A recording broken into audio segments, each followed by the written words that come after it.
Great Scott! Adam Scott here. Today I'm going to share with you some of the recent games I've added to my collection. Now they're not new games, but they are new to me, and they cover 3 different consoles. So let's jump right in with our first game, and that's New Super Mario Bros. Wii.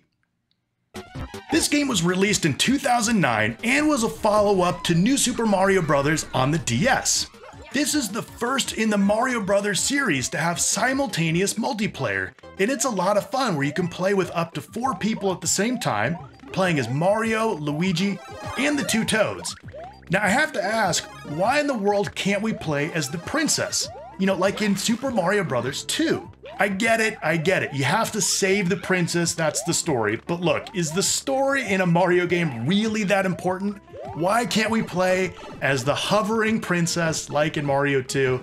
I think that was a real missed opportunity. That aside, it's still a ton of fun, and it's actually a great time when you can play with your friends. There's not nearly enough games where you can play couch co-op, and this is a great one for that.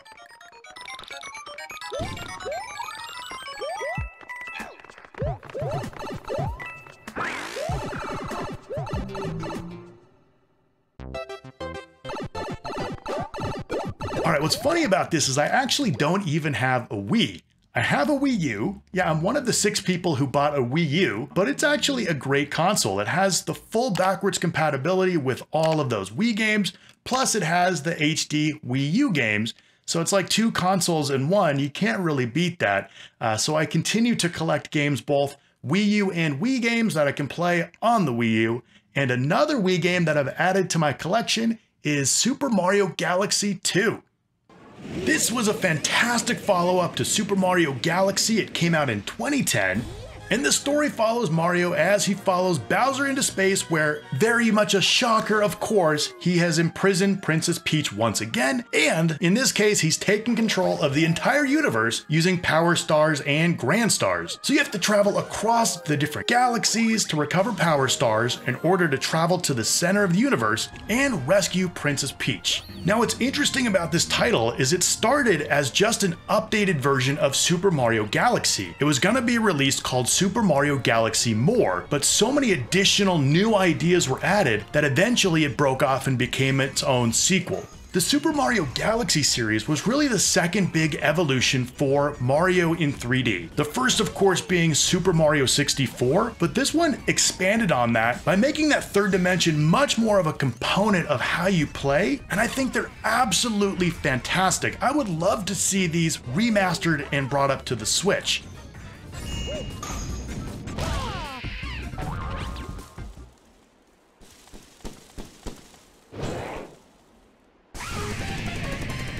Alright, I've got another Wii game, and this one might come across as a little bit strange. This one is the Monopoly Collection. This released in 2011 and includes both Monopoly and Monopoly Streets. The difference is really, Monopoly just looks like a game board, Monopoly Streets is a little bit of a different view, it's at the street level. So why in the world am I buying a Monopoly game on the Wii? Well, here's the thing, the Wii and the Wii U are great for party games, and this happens to be a game where you can get a bunch of people around and play the game, but it's much simpler than, say, the board game. Now, my son actually loves to play Monopoly, but it takes so much time to set it up, to tear it down, you've got to do all the math in between, and this eliminates all of that and just streamlines the experience. Also, if you ever get tired of playing Monopoly in the middle, and you're playing the board game, now you've got to keep all the board out and all the pieces out, where with this, you can simply save and pick it up at a later time. So it's a great experience. And if you like Monopoly, this is a great version. Time to take the board. All right, the last Wii game that I picked up recently is The Legend of Zelda: Twilight Princess. This released in 2006 and was a cross-gen title between the GameCube and the Wii. It's a really interesting response to Wind Waker, and that's because if you remember when Wind Waker came out, that art style was really criticized for being too cartoony, and so this was a much more grounded style. But what's almost ironic about this is Wind Waker holds up a little bit more today than this one does. Regardless of that, it's still a fantastic Zelda game with a lot of the usual elements, like a big sprawling world to adventure in, lots of dungeons, you build up your inventory over time, which helps you with puzzles and with combat. but it also has some new elements like the ability to turn into a wolf, as well as the Wii version implementing a lot of those new Wii gimmicks, such as motion controls. Now what's really interesting about this is the GameCube version and the Wii version are actually flipped. And the reason for that is because the Wii version uses motion controls for the sword. Now most players are right-handed, so Link needs to hold the sword in his right hand for this to work. And rather than just flipping Link around, the entire game has been mirrored. Also, sound comes out of the speaker on the Wiimote, so when you're pulling your bow back, you can actually hear the sound of that and shooting the arrow. You can hear Midna's laugh coming through, as well as that trademark chime when you discover secrets. It's pretty cool.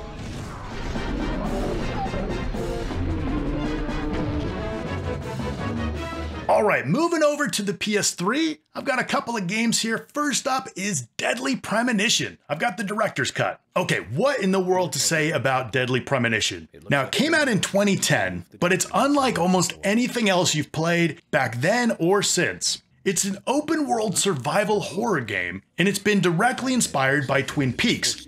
It's quirky, it's janky, it's borderline broken at times, but I absolutely love it. The dialogue is so strange, the main character is constantly talking to himself and referencing pop culture. You have this pretty strange contrast between these really strange characters who are just kind of goofy with this horrific crime spree that you're trying to uncover what's behind it. It is so insane, you just can't believe what you're seeing. Here's the thing, you're either gonna love it or you're gonna hate it. There is no in between. No one is feeling mediocre about Deadly Premonition. I was absolutely riveted and entertained from beginning to end. If you're on the fence and you haven't played this before, I recommend picking it up because it's so strange and so unique. At the very least, it'll be unlike anything you've ever played before.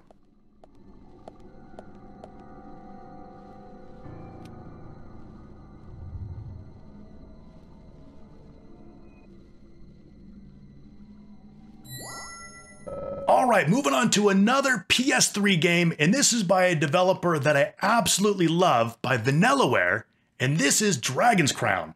Dragon's Crown came out in 2013, and like I said, Vanillaware is a great developer. Their art style kind of looks like paintings that come to life throughout all of their games. They're very unique and very beautiful. This is a 2D beat-em-up action RPG, and something that's great about this game is it has co-op. You can actually play with up to 3 other people simultaneously. Now the preferred way is couch co-op. This is a perfect couch co-op game.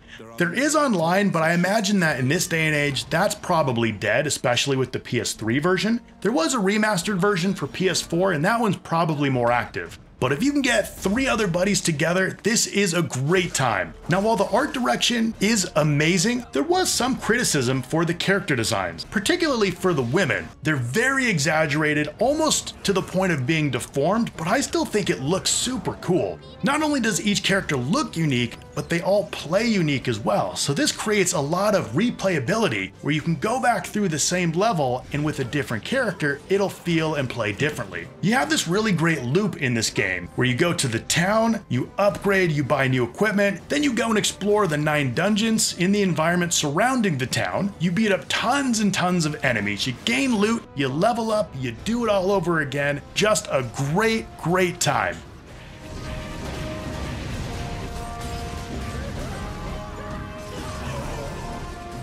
Alright, moving over to the PS4, and I've got a game where an entire genre is partially named after it, and that's Bloodborne.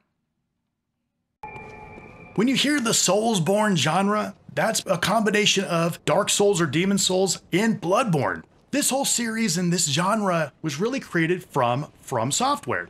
This came out in 2015 after several of the Souls games were already created. There's a few things that really set this apart from the Souls games. First up is the overall atmosphere. This is really a gothic horror versus a high fantasy from the Souls games. And the combat has been tweaked and refined here to really encourage much more aggressive play. In the Souls games, you tend to stay behind your shield, you wait for those moments, and then you strike. In this game, you're encouraged to move faster, to be more offensive. If you get hit and you strike back quickly, you can actually get some of your health back. And while there, I think, is a single shield in this game, you're definitely not encouraged to stay behind shield and not to play defensively. You're encouraged to simply move in, move in, move in. However, there's a lot of really similar traits as well. You've got the twisting in the turning level design where you slowly uncover more pathways to slowly progress forward. You still have the crushing difficulty where progression just feels great. It feels really rewarding when you can get past that boss or that set of enemies that have been holding you back. You know, I'm not one for remasters or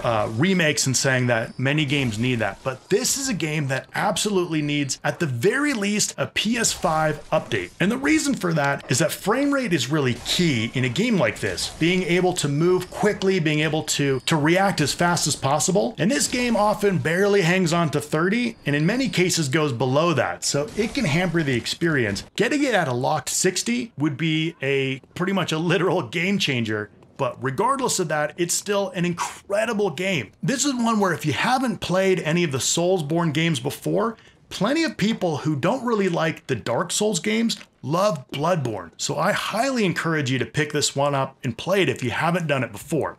All right, last game of the day is another PlayStation 4 gem, and this is a bit of a redemption arc for this overall franchise. Now, the preceding game was a different developer, but Aliens Colonial Marines was a disaster, and it really hurt the Aliens franchise. But when this game came out, it was that redemption story. It's what people really wanted, and this is Alien Isolation. I absolutely love Alien Isolation. This came out in 2014 and is a survival horror game set in the Aliens universe. This takes place 15 years after the events of the original 1979 Alien film. It follows Ripley's daughter Amanda as she investigates the disappearance of her mother aboard the space station Sevastopol. This starts as one of those hide-and-seek horror games where you don't really have any way to defend yourself against the aliens. I mean, how would you fight against one of those xenomorphs anyway? But what I like about this is that you don't stay that way throughout the whole game. Where I think some of those hide-and-seek horror games like Outlast or Amnesia fall short is that you know throughout the entirety of the game what the right answer is when you're confronted with an enemy. It's to go and hide. Whereas with Alien Isolation, you slowly get more gadgets and weapons over time, and the enemies are varied, so you've got the xenomorphs, you've got the androids. I prefer the term artificial person myself. And you've got humans. So how to approach each situation is a little bit different, and that actually creates more tension than simply every answer is always just go and hide. Now this game, as you can see, it really looks amazing. It captures that look and feel, that claustrophobic feel of the 1979 movie. It has the monochrome screens like from that era. It looks like a direct sequel to the original movie, and I think the game is better off for it. Wait, for God's sakes, Apollo's let the animals off the leash. They're attacking on sight. I think Sega knocked it out of the park with Alien Isolation, and I would love to see a sequel on the current generation of hardware. That would be amazing. All right, well, those are the games that I've recently added to my collection. What games have you added to your collection recently? And what'd you think about this list? I'd love to hear about it in the comments down below. Now, if you liked what you saw here, give it a like. And if you haven't done so already, subscribe to the channel to expand your gaming horizons. All right, till next time.